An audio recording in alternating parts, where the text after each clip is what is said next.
तो जैसा कि लास्ट एपिसोड में हम लोगों ने देखा था कि शाओ चेन कुछ स्केलेटन डीमंस के साथ दोस्ती कर लेता है और जब उसे पता चलता है कि जाओ लिंगर और वो गू फैमिली का यंग मास्टर उनके ही पीछे आ रहा है तो वो उन लोगों के साथ मिलकर एक प्लान बनाता है और जैसे ही वो लोग शाओ चेन के करीब पहुंचते हैं तो वो उन स्केलेटन डीमंस के साथ उन पर हमला कर देता है। मगर वो यंग मास्टर अपने एक स्क्रोल का इस्तेमाल करते हुए उन सारे के सारे डीमंस को पूरी तरह से फ्रीज कर देता है और शाओ चेन जब उसकी मदद करने के लिए वहां पे आता है तो वो खुद भी मुसीबत में पड़ जाता है क्योंकि उस यंग मास्टर ने एक स्क्रोल की मदद से वहां पर एक जायंट मेंटिस को समन कर लिया था जो कि साइज में बहुत ही ज्यादा बड़ा था। मगर शाओ चेन अब उन लोगों से बहुत ही ज्यादा तंग आ चुका था। वो लोग इतने टाइम से उसके पीछे पड़े हुए थे। अब वो चाहता था कि या तो वो जिंदा रहे या फिर ये लोग। यही कहने के बाद फिर वो अपनी पावर्स को एक्टिवेट करते हुए उस जायंट मेंटिस की तरफ हमला करने के लिए आगे बढ़ता है और हमें दिखाया जाता है कि वो मेंटिस अपनी एनर्जी क्रिएट करते ही शाओ चेन पर जैसे ही हमला करता है तो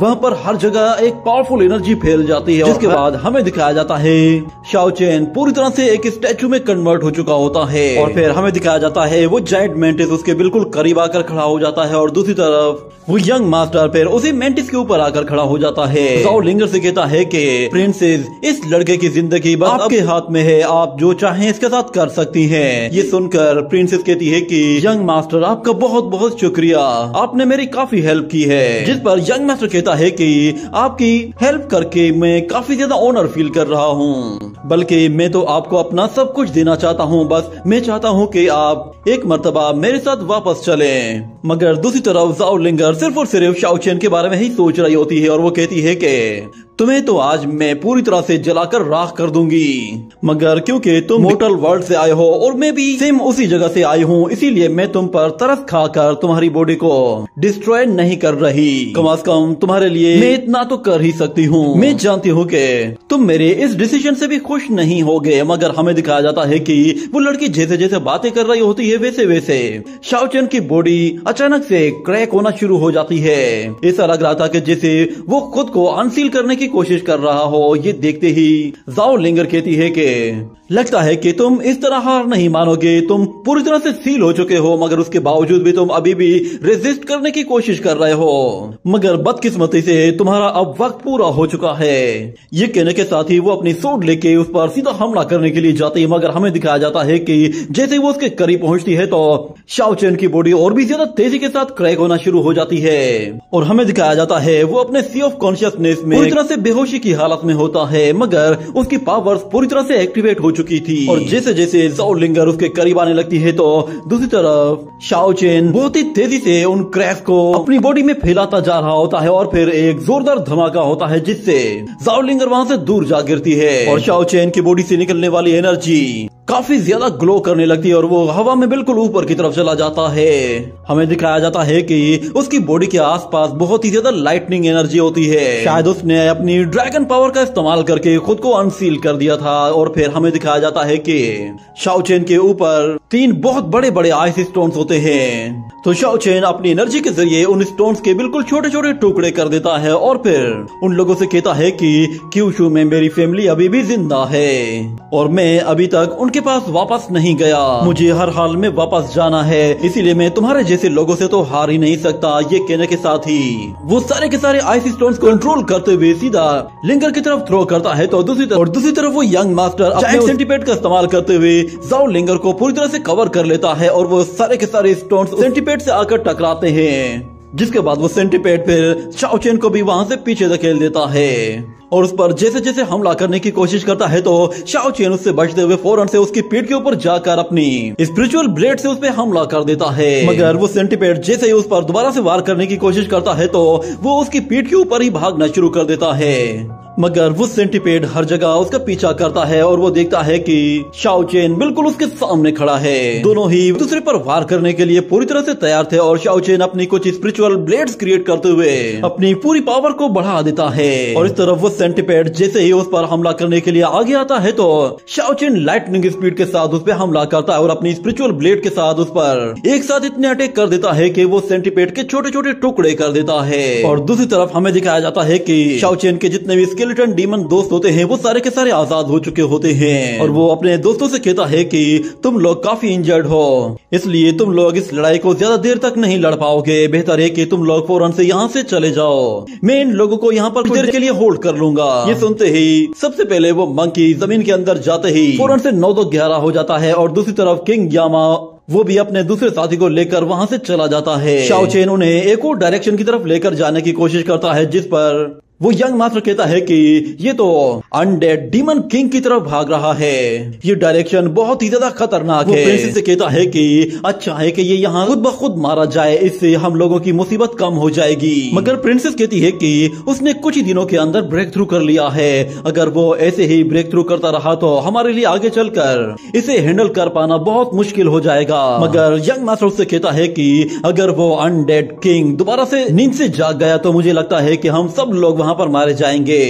मगर ज़ाओ लिंगर को इसकी कोई भी परवाह नहीं थी, वो चाहती थी कि बस वो एक मर्तबा ये इंश्योर कर ले के शाओ चेन उसकी आंखों के सामने मरा हुआ हो, बस उसके बाद ही उसे सुकून मिलेगा। वो यंग मास्टर से कहती है कि उसके मरते ही हम लोग फौरन से वहां से निकल आएंगे। ये सुनते ही फिर यंग मास्टर अपने सारे के सारे सोल्जर से कहता है कि सब लोग पीछे पीछे आते जाओ, हमें अब उस अनडेड किंग की तरफ जाना है, हमें बस ये देखना है कि वो लड़का उस डेड किंग के हाथों मारा जाए। इतना कहने के बाद हमें अचानक से वहां पर एक ग्रीन फ्यूम दिखाई देता है जो कि उन लोगों का पीछा कर रहा था। अचानक वो फ्यूम जैसे ही एक बंदे की बॉडी के अंदर जाता है तो वो जोर से चिल्लाना शुरू कर देता है और देखते ही देखते ही वो पूरी तरह से एक ज़ॉम्बी में कन्वर्ट हो जाता है और फौरन से अपने ही साथी पर हमला कर देता है। इसी तरह बाकी लोगों के ऊपर भी इसका असर होना शुरू हो जाता है और वो सारे के सारे ज़ॉम्बीज में कन्वर्ट हो जाते हैं। और जैसे ही प्रिंस पर हमला करने की कोशिश करते हैं तो उसका वो गार्ड फौरन से अपने ही साथी को मार देता है और कहता है कि हमें यहाँ से जल्दी निकलना होगा। तो ज़ाओ लिंगर उन लोगों से कहती है कि तुम लोग देख क्या रहे हो, इन सब लोगों को खत्म कर दो। ये कहने के बाद वो उन सारे के सारे इफेक्टेड लोगों को मारना शुरू कर देते हैं। मगर वो यंग मास्टर जानता था कि उन लोगों के साथ क्या हुआ है, तो वो फौरन से अपने 8 स्क्रॉल एनलाइटमेंट टेक्निक को यूज करते हुए उन लोगों की बॉडीज को दोबारा से प्योरीफाई करने की कोशिश करता है। वो स्क्रॉल सीधा उन लोगों के पास होते हुए उनकी बॉडी के अंदर मौजूद उस सारे के सारे ग्रीन एसेंस को पूरी तरह से खींचकर निकाल देता है, जिसकी वजह से वो सब लोग दोबारा से होश में आ जाते हैं। मगर वो यंग प्रिंस देखता है कि ज़ाओ लिंगर वहां पर नहीं है, वो कहीं जा चुकी थी। वो फौरन से उसका पीछा करता है तो उसके सोल्जर्स कहते हैं कि मास्टर प्लीज वहां मत जाइए, वो डायरेक्शन अनडेड किंग की तरफ जाती है, वहां पे खतरा और भी ज्यादा होगा। मगर फिर वो यंग मास्टर कहता है कि मेरे पास अभी भी एक प्योरिफिकेशन स्क्रॉल मौजूद है, हम लोग इसकी मदद से वहां पर जा सकते हैं और वहां से वापस भी आ सकते हैं, हमें बस प्रिंसेस को लेना है और फौरन से वापस आना है। ये कहने के साथ ही वो उस स्क्रॉल को जैसे ही एक्टिवेट करता है तो हमें दिखाया जाता है कि वो स्क्रॉल फौरन से उन लोगों के ऊपर आकर उन लोगों की पूरी एनर्जी को प्योरीफाई कर देता है और वो लोग फिर आहिस्ता आहिस्ता आगे बढ़ने लगते हैं। और दूसरी तरफ हमें दिखाया जाता है शाओ चेन को, जो कि सीधा अनडेड किंग टेरिटरी के अंदर घुस आया था। मगर वो कहता है कि जैसे जैसे मैं यहाँ पे डीप में जा रहा हूँ ये जगह उतनी ही ज्यादा खतरनाक और उतनी ही ज्यादा अजीबो गरीब होती जा रही है। मगर मेरे लिए फायदे की बात यह है कि वो लोग यहाँ पर नहीं आएंगे, उनसे जान छुड़ाने के लिए ये जगह सबसे ज्यादा अच्छी है। मगर अपने सामने वो देखता है तो उसे वहाँ पर एक अजीब सी गुफा दिखाई देती है जिसके अंदर से रोशनी निकल रही थी। शाओ चेन जैसे ही वहाँ पर पहुँचता है तो उसे सामने कोई अजीब सी चीज दिखाई देती है जो कि रूट्स के साथ बंधी हुई होती है। वो कोई इंसान था या मंकी या फिर कोई और क्रीचर, इसके बारे में कुछ भी मालूम नहीं, मगर वो शाओ चेन को फौरन से अपनी रूट्स के जरिए पकड़ लेता है। और दूसरी तरफ हमें दोबारा से ज़ाओ लिंगर को दिखाया जाता है जो कि उस फिल्म की वजह से काफी ज्यादा इंजर्ड हो चुकी होती है और ज्यादा देर तक चलते चलते काफी ज्यादा थक भी चुकी थी। और उसे दिखाई देता है कि वो ग्रीन फ्यूम अभी भी उसके पीछे पीछे आ रहा है। ये देखते ही वो कहती है कि मैं एक मॉन्स्टर बनने से पहले ही खुद को मार दूंगी। मगर वो यहाँ पे हार मानने वाली नहीं थी, वो हर हाल में शाओ चेन को मार कर रहना चाहती थी और उसके लिए वो दोबारा से खड़ी होती है और आगे बढ़ने लगती है। वो भी सेम उसी गुफा के पास पहुंच गई थी जहाँ पे शाओ चेन गया था। और फिर अगले सीन में हमें दोबारा से शाओ चेन को दिखाया जाता है वो रूट्स उसे जैसे ही छोड़ती है तो वो फौरन से एक एंशिएंट पैलेस के अंदर आकर गिरता है, जहाँ उसे अपने सामने एक खोपड़ी दिखाई देती है और वहाँ पर बहुत सारे इंसानी स्केलेटन्स भी पड़े हुए होते हैं, जिसका मतलब ये था कि यहाँ पे आज से पहले बहुत सारे लोग मारे जा चुके हैं। और वहाँ पर हमें एक अजीब तरह का डीमन भी दिखाया जाता है जो कि एक कोने में इस तरह बैठा हुआ था कि जैसे वो खुद से वहाँ पर एक गहरी नींद में बैठ गया हो। और शायद इसी डीमन को ही लोग अनडेड किंग कहते हैं। उस डेड किंग को देखने के बाद शाओ चेन कहता है कि ऐसा लग रहा है कि जैसे बाहर मौजूद वो वाइन क्रीचर जिसने मुझे पकड़कर अंदर खींचा, शायद वो इसी डीमन किंग को एनर्जी प्रोवाइड करने के लिए लोगों को पकड़कर अंदर की तरफ खींचता है। मगर ये जगह बहुत ही ज्यादा खतरनाक है, यहाँ पे हर जगह डेथ एसेंस फैला हुआ है। यहाँ ज्यादा देर रुकने का मतलब है मौत को दावत देना।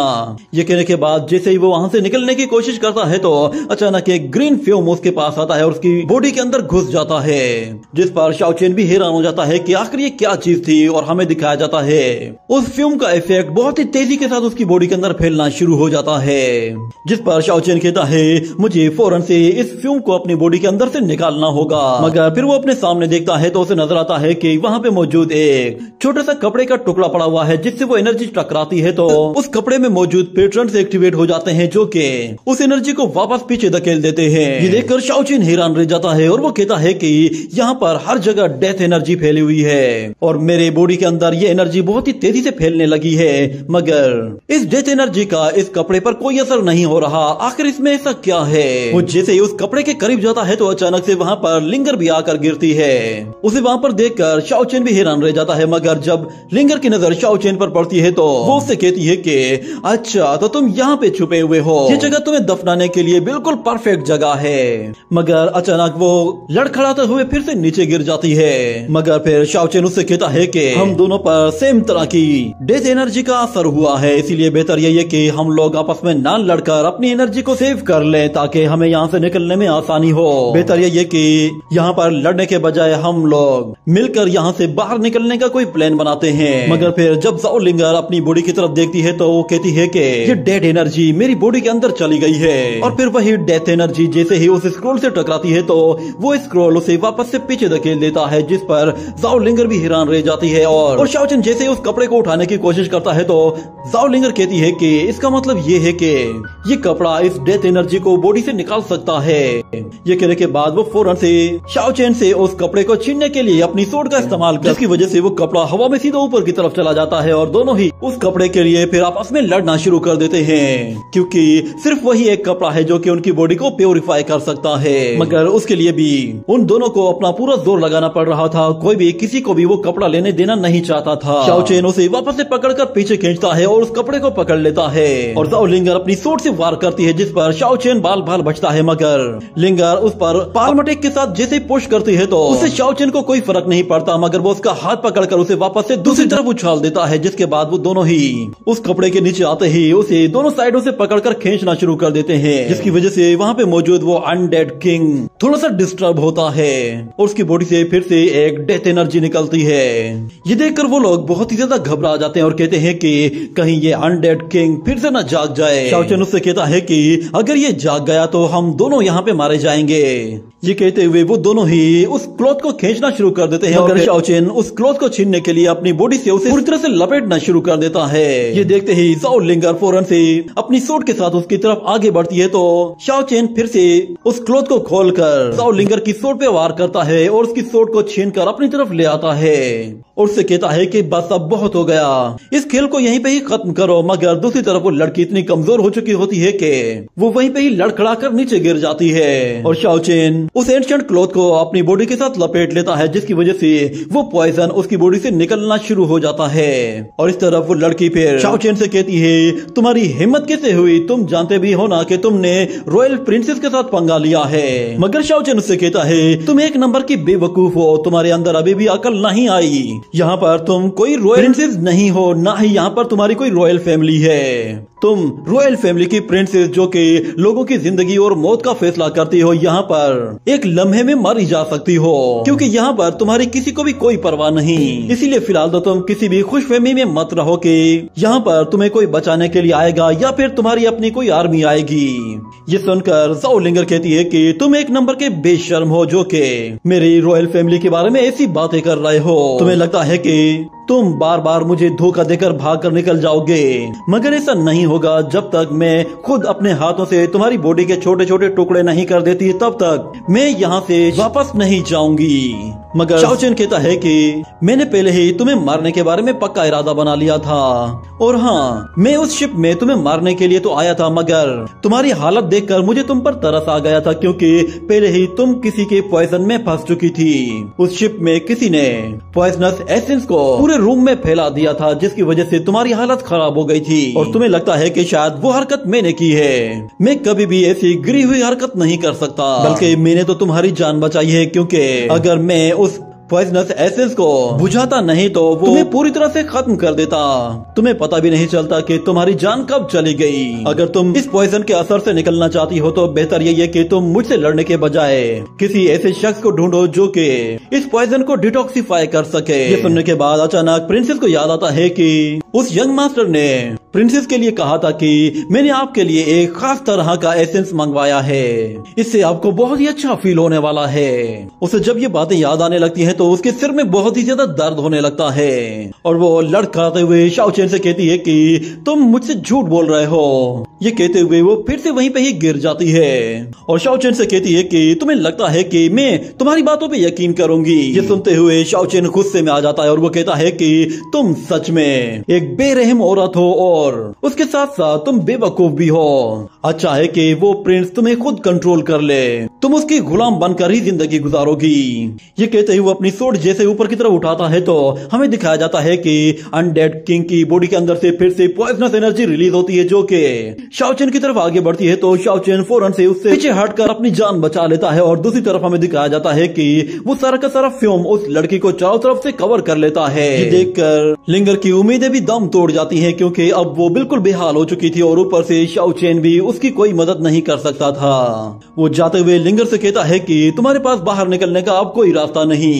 वैसे भी हम लोग बिल्कुल सेम क्लान के हैं, इसीलिए मैं तुम्हें यहाँ पर जिंदा छोड़ के जा रहा हूँ, मगर हमारा ये सफर आज यहीं पे ही खत्म होगा। ये कहकर वो उसकी सोड उसकी तरफ थ्रो करता है और वहाँ से चला जाता है। अगले सीन में हमें दिखाया जाता है कि वो यंग मास्टर अभी भी प्रिंसेस को ढूंढ रहा होता है, मगर एक सोल्जर कहता है कि मास्टर, मैंने अभी भी उन स्केलेटन डीमंस को इस गुफा के अंदर जाते हुए देखा है, प्रिंसेस जरूर वहीं पे ही होगी। तो यंग मास्टर कहता है कि फौरन से इनका पीछा करो। ये कहने के बाद फिर दूसरी तरफ हमें दिखाया जाता है शाओ चेन जैसे ही वहाँ से बाहर निकल कर आता है तो दोबारा से उसी क्लॉथ को बाहर निकालता है और कहता है कि मेरी बॉडी में मौजूद सारा का सारा डेथ एसेंस वो प्योरीफाई हो चुका है, अब मुझे इसकी कोई जरूरत नहीं। ये कहते ही वो उस कपड़े को वहीं पे ही फेंक देता है।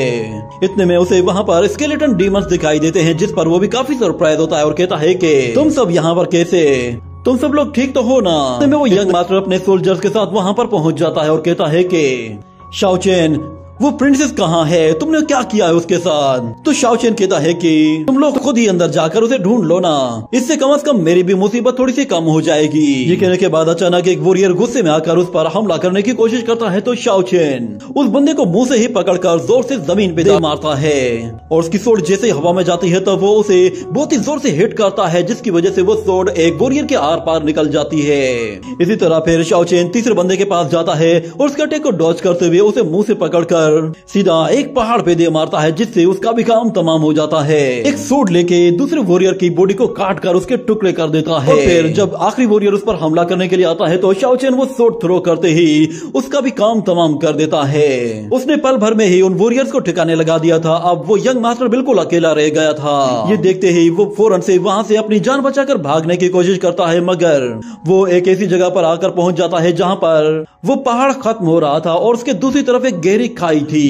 ये देखकर वो यंग मास्टर फिर शाओ चेन से कहता है कि देखो, हम दोनों की कोई भी दुश्मनी नहीं कि जिसकी वजह से हम लोग एक दूसरे की जान लें, इसीलिए बेहतर यही है कि हम इस दुश्मनी को यहीं पे ही खत्म कर देते हैं। मगर शाओ चेन कहता है कि नहीं, अब बहुत देर हो चुकी है, अब मैं एक कदम भी पीछे हटने को तैयार नहीं। मगर वो लड़का कहता है कि अगर मेरे स्क्रोल्स खत्म ना हुए होते तो फिर मैं तुम्हें अच्छा सबक सिखा देता, मगर फिलहाल तुम मेरे सामने एरोगेंट होने की गलती मत करो। ये कहते ही वो उस पहाड़ से नीचे कूद जाता है और अपना आखिरी स्क्रोल भी यूज कर देता है, जो कि उसने अपनी जान बचाने के लिए बचा के रखा हुआ था। वो स्क्रोल जैसे ही ओपन होता है तो वो यंग मास्टर उसके साथ खुद को लटका देता है और हवा में उड़ते हुए ऊपर की तरफ जाने लगता है। और वो शाओ चेन से कहता है कि याद रखना तुमने आज जो कुछ भी कहा है, क्योंकि मैं जब भी वापस जाऊंगा और अपनी आर्मी को दोबारा से इकट्ठा करूंगा तो मैं तुम पर दोबारा से हमला करूंगा। फिर मैं देखूंगा कि तुम मेरे सामने किस तरह करते हो। ये कहते ही वो जैसे ही वहाँ से जाने लगता है तो शाओ चेन कहता है कि तुम्हें किसने कहा कि मैं तुम्हें यहाँ से जाने दूंगा। ये कहने के साथ ही वो बहुत ही फास्ट स्पीड के साथ उसका पीछा करता है, जिस पर वो यंग मास्टर भी हैरान रह जाता है। शाओ चेन फौरन से उसके करीब आते ही अपनी स्पिरिचुअल पावर को एक्टिवेट करते ही अपने स्पिनिंग ब्लेड्स को बाहर निकाल लेता है, जो कि बहुत ही ज्यादा तेज धार वाले खतरनाक वेपन्स होते हैं। शाओ चेन जैसे ही वो वेपन्स उसकी तरफ थ्रो करता है तो वो सारे के सारे वेपन्स उसके पास से होते हुए दूसरी तरफ चले जाते हैं, जिस पर वो यंग मास्टर हंसते हुए कहता है कि शाओ चेन क्या तुम्हारे अंदर बस इतना ही दम था। मगर हम देखते हैं कि शाओ चेन के वो सारे के सारे स्पिरिचुअल ब्लेड्स वापस आते हैं और वो आते साथ ही सीधा उस यंग प्रिंस को हिट करते हैं और हमें दिखाया जाता है उसका एक हाथ कट कर उसकी बॉडी से अलग हो जाता है और वो सीधा नीचे की तरफ जाने लगता है। और शाओ चेन उससे कहता है कि तुमने किंग यामा का हाथ डिस्ट्रॉय किया था ना, ये उसका बदला है। मगर वो यंग मास्टर नीचे गिरते हुए कहता है कि मेरी बात याद रखना, मैं इसका बदला जरूर लूंगा। ये कहते हुए वो बहुत ही जोर से आकर नीचे गिरता है और बुरी तरह से इंजर्ड हो जाता है। और इसी के साथ ही ये एपिसोड यहीं पे ही खत्म हो जाता है।